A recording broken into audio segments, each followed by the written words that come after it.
La bénédiction de Dieu peut être comparée à un oiseau volant hors d'une pièce et que vous essayez de faire entrer. Essayez tant que vous le voulez, vous ne pourrez pas l'inciter à entrer. S'il le désire, il entrera. Vous devrez alors seulement faire attention de ne pas le laisser s'envoler de nouveau. Vous ne pouvez pas le convaincre d'entrer, mais vous pouvez être facilement la cause de son départ. Uniquement un peu d'inattention de votre part et il sera parti. Il en est ainsi de la bénédiction divine. C'est Dieu qui en a l'initiative. Il n'y a aucun effort à faire de notre côté. Mais lorsque sa bénédiction nous a été librement accordée, il suffit de peu de choses de notre part pour la voir s'envoler. Au cours de ces 2 ou 3 années passées, j'ai vu survenir cela parmi nous. Un collaborateur a eu quelques mots avec un autre collaborateur. Ce qu'il a dit était parfaitement juste et ce qu'il a fait l'était aussi.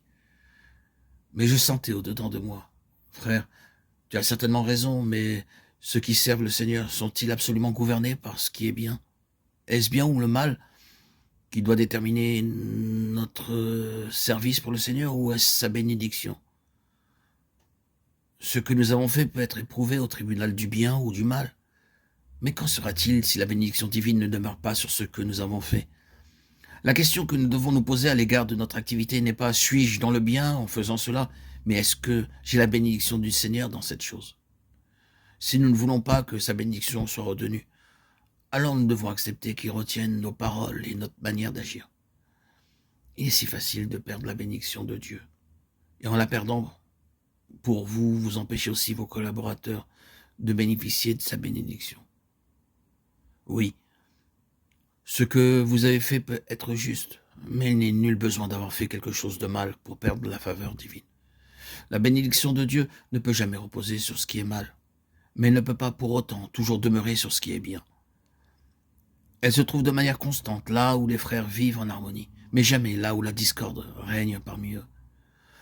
Comprenons bien qu'il est important de ne pas avoir de différend avec qui que ce soit parmi les frères, même si l'examen de la situation nous donne raison. Frères, permettez-moi de vous avertir solennellement de faire attention à vos paroles. Évitez les critiques à tout prix. Sinon, vous perdrez la faveur du Seigneur, et l'œuvre en subira les conséquences.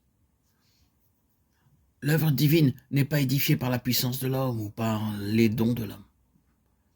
Elle s'édifie par la bénédiction divine.